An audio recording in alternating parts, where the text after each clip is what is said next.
আমাদের গল্পের নায়িকা কিম তেয়ং, যার কাছে পুরো পৃথিবীর সবচেয়ে অহংকারী ব্যক্তি হচ্ছে জিয়ন জাংকুক, যার শিরায় শিরায় দম্ভ, মেজাজ প্রতিটি ধমনীর ফাঁকে।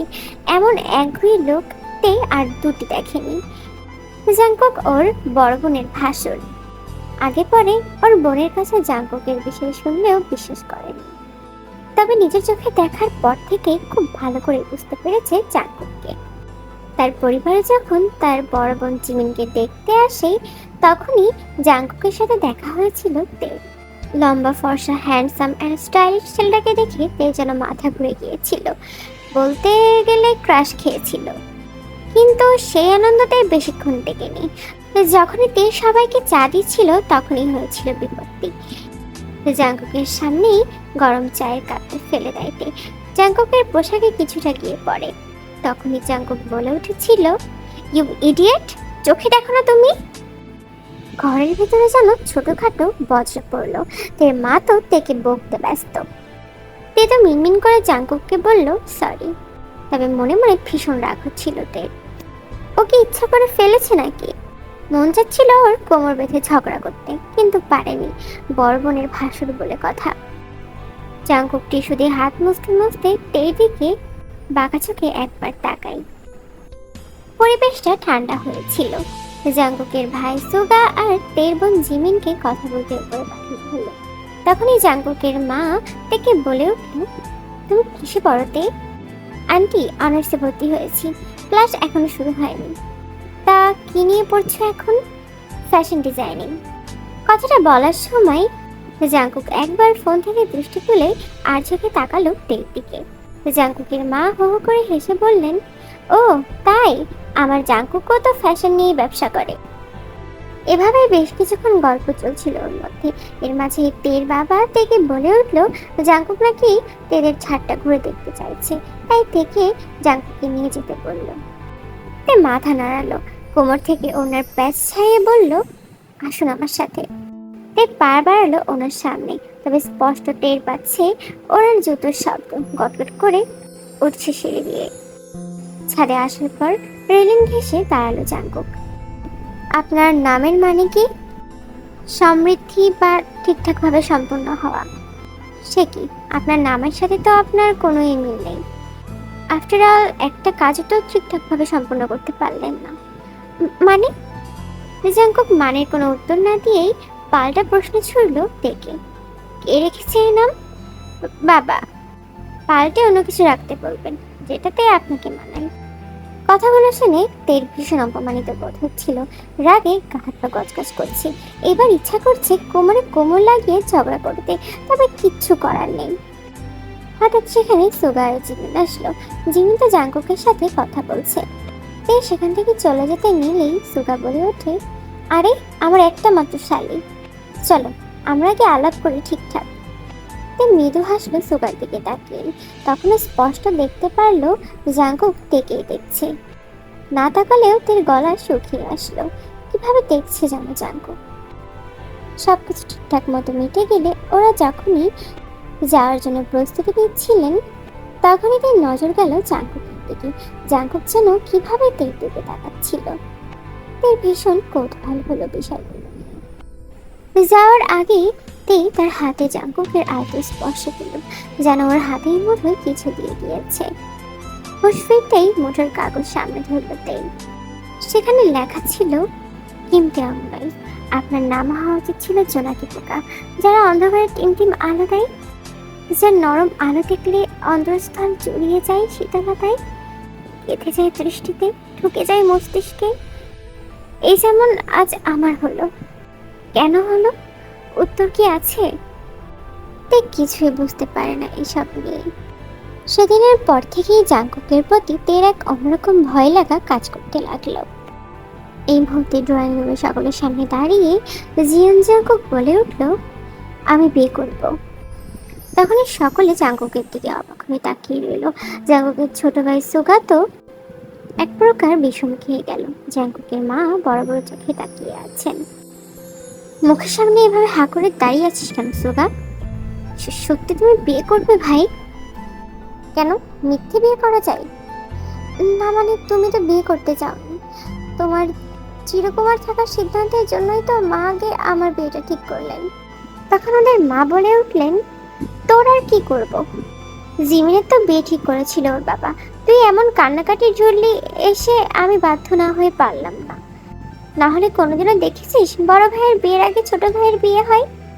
অবশ্য যেসব বড় ভাইয়েরা আমার এই একগুঁয়ে ছেলের মতো হবে সেখানে সম্ভব।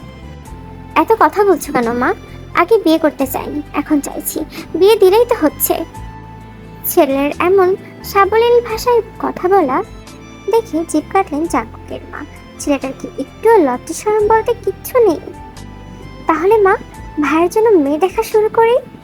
বলো ভাই, তোমার কেমন মেয়ে পছন্দ, ফর্সা নাকি শ্যামলা? ও মা, না না, তুমি তো আবার ফর্সা, মানে তোমার বউকে হতে হবে ধবধবে সাদা। আচ্ছা তাহলে লম্বা মেয়ে নাকি খাটো? তুমি আমাকে বিস্তারিত বোঝাও। চোখ, নাক, ঠোঁট কেমন হবে? সুগাকে আর কিছুই বলতে দিল না, তার আগেই জাঙ্কুক বলে উঠল, ঠিক তো শালীর মতো হবে। হঠাৎ জাঙ্কুকের কথার মাঝেই সুগা থেমে গেল। কি কি কি? হ্যাঁ, জিমের ছোট বোন থেকে আমি বিয়ে করতে চাই। আজই ওর বাবার কাছে প্রস্তাব পাঠাও মা। বলেই জাঙ্কুক সিঁড়ি বেয়ে উপরে উঠে যায়। ছোটখাটো বজ্র ফেলার মতো অবস্থা হয়েছে। সকালবেলা তে খাবারের টেবিলে গিয়ে বসেছে, তবে সকাল থেকে খেয়াল করছে বাড়ির লোকেরা থেকে কেমন করে যেন দেখছে।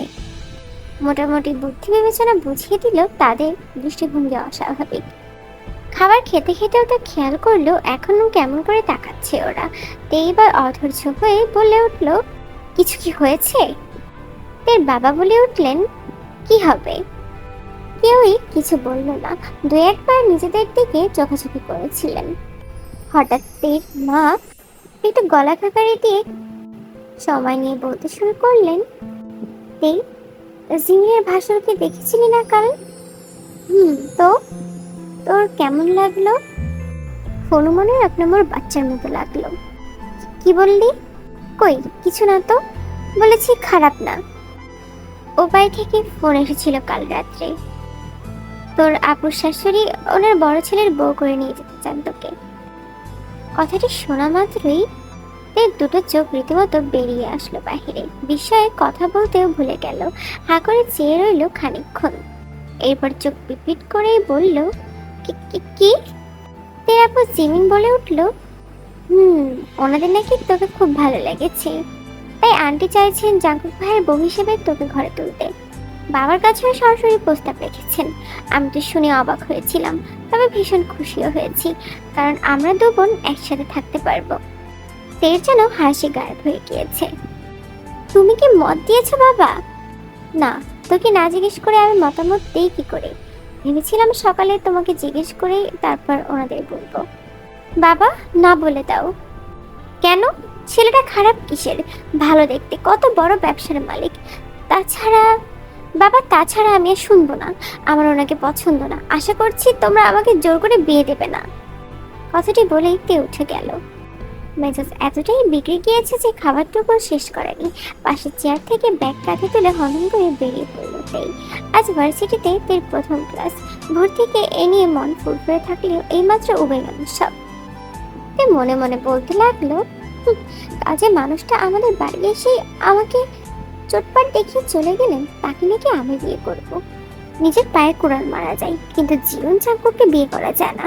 এই কয়েক ঘন্টায় যা রূপ দেখেছি ওনার, তাতে আমার কেন কোনো মেয়ে ওনার রাগচাটা সবের জন্য ওনাকে স্বামী হিসেবে মানবে না। মেয়েরা চাই রোমান্টিক লুতুপুতু একটা বর, সেখানে জাঙ্কুক, ইস, ভাবতেই কেমন লাগছে। খুব সুন্দর হোক আমার ব্যর্থ ক্রাশ, তাই বলে ঢ্যাং ঢ্যাং করে ওনাকে বিয়ে করতে যাব? এমন খ্যাপাটে পাগলি আমি নই। ড্রয়িং রুমে জাঙ্কুক বসেছিল। তখনই জাঙ্কুকের মা এসে জাঙ্কুককে বলল, জাঙ্কুক, মেয়েটা তোমার থেকে অনেক ছোট, একদম বরাবর 10 বছরের। তো আসলে তের বাবা কল করেছিলেন, ফোন করে খুব বিনয় কণ্ঠে জানালেন যে প্রস্তাবখানা নাকচ করে দিয়েছে, মেয়ের আমাকে বিয়ে কি করে দেবেন। এসব বলতে বলতেই জাঙ্কুকের মা বেশ ভয় পাচ্ছিলেন। তার স্বামী চলে যাওয়ার পর থেকেই দুই ছেলেকে নিজের হাতে মানুষ করেছেন। সুগা খুবই নরম স্বভাবের হলেও জাঙ্কুক হয়েছে ভীষণ জেদি আর একঘেয়ে স্বভাবের একটি ছেলে, যা বলে তাই করে। তার কথা নড়চড় হলেই আর রক্ষা থাকে না। জাঙ্কুকের কপাল শিথিল হয়, রাগে জল শক্ত করে ফেলে। জাঙ্কুকের মা সেখান থেকে চলে যায়। তবে জাঙ্কুক একটা কথা বলেনি, শুধু দাঁতে দাঁত চেপে নিজের মনে মনেই বিড়বিড় করতে লাগলো, জিয়ন জাঙ্কুকের রিজেক্ট করার দুঃসাহস দেখালে তেই বিয়ে করলে তো আপনাকেই করবো, পারলে ঠেকান। সময় তখন মধ্য দুপুর, সবাই ক্লাস শেষ করে ভার্সিটি থেকে বেরিয়েছে তেই। আশেপাশে একটা রিক্সাও নেই। এদিকে সূর্যের কড়া আলোয় মাথায় পড়ছে, গরমে ঘিমে একাকার অবস্থা। অনেকক্ষণ দাঁড়িয়ে থেকে অতিষ্ঠ হয়ে হাঁটা ধরল তেই। হঠাৎই একটি কালো মতো লোক এসে তের সামনে দাঁড়ালো। তে একটু ভয় পেয়ে গেল। লোকটি খুবই বিনয়ী কণ্ঠে বলল, এই ঠিকানাটা একটু বলতে পারবেন ম্যাম? তখন কাগজটা পড়তে পারছিল। হঠাৎ কিছু বোধগম্য করার আগেই একটি গাড়ি থামলো তার সামনে এবং রীতিমতো টেনে ভেতরে ঢুকিয়ে নিল তেকে। প্রচন্ড আতঙ্কে তাই কলিজাটা ছলকে উঠলো। তাই জ্ঞান হারালো। জ্ঞান হারাতে হারাতেই হালকা শুনতে পেল কেউ ভারী কণ্ঠে বলছে, স্যার, ম্যাম অজ্ঞান হয়ে পড়েছে। মুখে পানির ছাপটায় চোখ মেলল তে। দেখতে পেল সামনে দৃশ্যমান কতগুলো পুরুষালী অবয়ব। এর অত্যধিক খামারদের চেহারা বারবার ঢুকেলা দেখে একজন প্রশ্ন করলেন, পানি খাবেন ম্যাডাম? তো চুপচাপ মাথা নাড়ালো। এর এত বিনয়ভাবে কথা কেন বলছে এটাই তো বুঝতে পারছে না। লোকটি পানি এনে দিতেই ঠকঠক করে তে পানি খেয়ে নেয়। পানি খেয়ে ওদের দিকে প্রশ্ন ছুড়ে মারল, তে আপনারা আমাকে এখানে কেন এনেছেন? দরকার ছিল ম্যাডাম। আপনার শরীর এখন কেমন লাগছে? দুর্বল লাগছে না তো? তার ভারী মেজাজ খারাপ হলো ওই লোকের উতলানো দরদ দেখে। এর মধ্যে হঠাৎ একজন বলে উঠলেন যে স্যার এসেছেন। দৌড়ে গেলেন সেদিকে। তো এবার চিৎকার করে বলতে লাগলো, আমাকে কেন এভাবে তুলে নিয়ে এসেছেন? কি আছে আমার কাছে? আমার ব্যাগে 10 টাকা 6টা নোট ছাড়া আর কিছু পাবেন না। এই মাঝে হাজির হলো স্যার নামে সেই লোকটি। তে তার দিকে তাকিয়ে তো হতবাক হয়ে গেল। সে কাকে দেখছে? জিয়ন জাঙ্কুক আমাকে এখানে নিয়ে এসেছে ভাবতেই তে মাথা ঘুরতে শুরু হয়ে গেল। জাঙ্কুক একটু তে কাছে আসতেই তে লাফিয়ে উঠল আর বলল, খবরদার আমার কাছে আসবেন না। মাথা নেড়ে সূক্ষ্ম হাসলো জাঙ্কুক। খুব রাগে চেপে ধরলো তেকে। আরেকবার বাড়াতেই তে খিটমিট কণ্ঠে বলল, এগোবেন না বলে দিচ্ছি, খুব খারাপ হবে। তাই আমাকে যেতে দিন না প্লিজ। আমি তো আপনার কোনো ক্ষতি করিনি, তাই না? কে বললো করেননি? আপনি আমার যা ক্ষতি করেছেন তার কেউ করেনি। আমি কি করেছি? জাঙ্কুক ঘাড় কাত করে তাকালো তের দিকে একবার, পরক্ষণে চোখ ফুলিয়ে বলল, এগুলো পরে তৈরি হন, ওদিকে ওয়াশরুম আছে। বলে তের হাতে কিছু শপিং ব্যাগ দিল জাঙ্কুক। তে জিভ দিয়ে ঠোঁট ভেজালো একবার। পরবর্তীতে শপিং ব্যাগের ভেতরে দেখলো বিয়ের সাজের বেনারসি ওড়না, গয়না আর সাজার টুকিটাকি জিনিসপত্র। এগুলো দেখে তের মাথায় আকাশ ভেঙে পড়ার মতো অবস্থা হলো। চোখ ভর্তি প্রশ্ন নিয়ে তাকালো জাঙ্কুকের দিকে। এগুলো দিয়ে কি হবে? বেনারসি দিয়ে কি করে? কি করে সেটা আমি জানি, তবে আমি বুঝতে পারছি না এটা আমি কেন পড়তে যাব। আজ আপনার বিয়ে, আপনি বিয়ের কোণে, তাই বেনারসি পরবেন, সিম্পল। এটা হলো কাজী অফিস, আর এই মুহূর্তে আপনার সাথে বিয়ে হচ্ছে আমার। তাই এত কথা না বলে তৈরি হয়ে আসুন। আমি আপনাকে বিয়ে করতে পারবো না। কিন্তু এই শব্দগুলো আপনি উচ্চারণ করবেন না। বিয়ে আপনার আমাকেই করতে হবে। মগের মুল্লুক নাকি? আপনি যা বলবেন তাই হবে। এটা আমার লাইফ, তাই আমি বুঝবো। আপনি ঠিক করার কে? আমি আপনাকে বিয়ে করবো না, করবো না, করবো না। সাথে সাথে তাই কোনোই চেপে ধরে হ্যাচকা টান দিয়ে জাঙ্কুক তার কাছে টেকে নিয়ে গেল। দাঁতের দাঁত কেটে বলল, আমাকে রাগাবেন না তেই। জোর করে তুলে এনেছি বলে জোর করে আপনাকে দিয়ে কাগজে সই করাতে আমার ভালো লাগবে না। ভালোই ভালোই কিসের ভালোই ভালোই? আপনার লজ্জা করছে না তুলে এনে আবার সেটা বড় মুখ করে বলতে? এতটা নীচ একটা মানুষ কিভাবে হতে পারে? একদিনের দেখা একটা মেয়েকে প্রেমপত্র দিচ্ছেন, বিয়ের প্রস্তাব পাঠাচ্ছেন, আবার সে বিয়ে করতে রাজি না হয় তাকে তুলে আনছেন। ছি ছি। এবার জাঙ্কুক তীব্র ক্ষোভে তের হাত চেপে ধরলো। ব্যথাটার চোখ খিচে ফেলেছে। হাতে জাঙ্কুকের বাছাতে ছাপ পড়ে গিয়েছে। হ্যাঁ আমি নিজ, আপনার জন্য একবার কেন প্রতিবার নিজ হতে রাজি আছি আমি, কিন্তু ভুলেও ভাববেন না এসব বলে আপনি আমার ইগোকে হার্ট করবেন আর আমি রেগে রেগে আপনাকে ছেড়ে দেব। সেটা কখনোই হবে না। আমার সাথে আপনার বিয়ে হবে এক্ষুনি। এতক্ষণ ভালোভাবে বললেও আপনার কাছে ভালো লাগেনি। চাইলে আমার দ্বিতীয় রূপটাও দেখাবো আপনাকে। যা ইচ্ছা তাই করুন, আপনি যা মন চাই তাই বলুন, কিন্তু বিয়ে আমি আপনাকে করব না। বেশ, বিয়ে আপনাকে করতে হবে না, আপনি বাড়ি ফিরে যান। আর হ্যাঁ, গিয়ে যখন জানবেন আপনার কারণে জিমিন আর সুগার বিয়ে ভেঙে গিয়েছে, তখন কেমন লাগবে? মানে মানে সহজ কথা, ওদের বিয়ে আমি হতে দিব না যদি আপনি আমার বিয়ে না করেন। এর মাঝে জাংকুক অলরেডি সুগাকে ফোন করে বলেছে জিমিনকে বিয়ে না করতে। সুগা কিছুক্ষণ চুপ থেকে জাংকুকের কথায় রাজি হয়েছে। এটুকু শুনতেই তের পায়ের নিচে জমি কেঁপে উঠেছে। সত্যি সত্যি সুগা ভাইয়ের সবটা মেনে নিল। ঠিক শুনলাম আমি? এ কেমন ভালোবাসা ওনার। তখনই তের বোনের চেহারাটা মনে পড়লো। বিয়ে ভেঙে গেলে ও সবার কাছে ছোট হয়ে যাবে। তে তো দেখেছে তার বোন কিভাবে তার বাবাকে রাজি করিয়েছিল। তে যেন কষ্টে বুকটা ফেটে যাচ্ছে। না, কোনো মতেই ও নিজের সুখের জন্য ওর বোনের সুখকে বিসর্জন দিতে পারবে না। তখনই তে বলে উঠল, আমি রাজি। তখনই জাংকুক মুখ বাঁকিয়ে একটু হাসলো। এটা বিজয়ের হাসি। তে জামা কাপড়গুলো নিয়ে রেডি হতে চলে গেল। রেডি হয়ে বের হতেই দেখলো জাংকুক সোফার উপর বসে আছে। তে দিকে তাকিয়ে মুচকি হাসি দিয়ে বলে, বইরা বুঝি দেখতে এত সুন্দর হয়? তে শুধু অনুভূতি শূন্য হয়ে দাঁড়িয়ে রইল। এরপরে ওদের বিয়েটাও হয়ে গেল। বেশেষে জাংকুকদের কাঁধে হাত দিয়ে ক্যামেরায় ছবি তুলতে যাই। তখনই কেউ বলে ওঠে, বিয়ে হয়েছে বলে যখন তখন গায়ে হাত দেবেন না। এরপর হনহন করে বেরিয়ে আসলো সেখান থেকে। পা ছুঁড়ে ছুঁড়ে বাইরে এসে দাঁড়ালো। জাংকুক থেকে নিয়ে সোজা জাংকুকদের বাড়িতে এসেছে। সাথে রেখে পাঠিয়েছে তের পরিবারকেও। এতটা তারার এতটা সিরিয়াস ভঙ্গি ছিল যে বিয়ের আগেই তার বোন জিমিনকে শ্বশুরবাড়িতে হাজির হতে হলো। তেকে বধূর বেশে দেখে সবার মাথায় যেন আকাশ ভেঙে পড়লো। প্রত্যেকেই যেন কথা বলতে ভুলে গেল। জাংকুক তার নীরবতা ভেঙে বলে উঠল, আমি আর তে 1 ঘন্টা আগে কাজী অফিসে গিয়ে বিয়ে করেছি। তে এখন শরীয়ত মোতাবেক আমার স্ত্রী, আর এটা জানাতেই আমি আপনাদেরকে ডেকেছিলাম। তের মা কাঁদতে কাঁদতে বলে উঠলেন, কিন্তু এভাবে বিয়ে করার কি দরকার ছিল বাবা? আমরা তো একদম মানা করিনি তোমাদের বিয়েতে। আপনারা পুরোপুরি নিশ্চয়তা দেননি আন্টি, তার জন্যই আমরা এভাবে বিয়ে করেছি। তখনই জাংকুকের মা ভীষণ রেগে এসে বলল, তুমি নিশ্চয়ই ওকে জোর করে বিয়ে করেছো জাংকুক। পারলে তের কাছে শোনো যে জোর করে বিয়ে করেছি নাকি ওর স্বেচ্ছায় বিয়ে করেছি। তখনই জাংকুকের মা তের কাছে ওর সেম প্রশ্নটা করলো। তে তো জাংকুকের ভয়ে হ্যাঁতে সম্মতি দিল। তের মা কেটে কেটে একাকার করে ফেলেছেন, আর তের বাবা তো চুপচাপ হয়ে দাঁড়িয়ে আছে। এবার নীরবতা ভেঙে সুগা বলে উঠল, তোমরা সামান্য বিষয়টাকে টেনে টেনে লম্বা করছো। বিয়ে করেছে, এতে ঝামেলার কি আছে? আর দেখো এভাবে কতক্ষণ ধরে শাড়িটা পরে আছে, কতটা ভারী, তার বুঝি কষ্ট হচ্ছে না?